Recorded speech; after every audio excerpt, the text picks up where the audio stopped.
रहमान रहीम बकरियां तुसें चुगदियां वेख्या ते किते छत ते चढ़िया वेख्या जी ए साडी स्क्रीन ते वेखो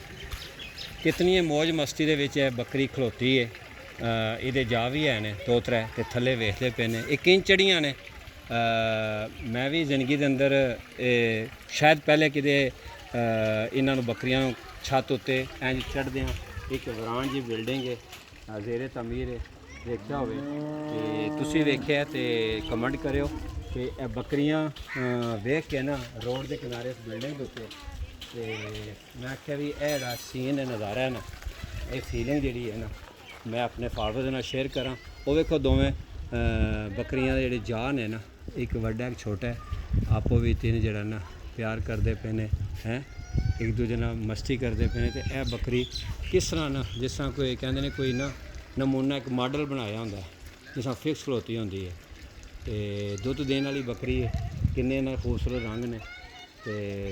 ये किस नस्ल दे ने ये तो नहीं असी जानते। एक इहदा जा वेखो जिहदे वाल ने लत्तां ते एक जा अगे एक सफेद रंग की पिछों पुछ लांदी पई है ते यह जेह्ड़ा साडा जेह्ड़ा मुशाहिदा है ना तुहानूं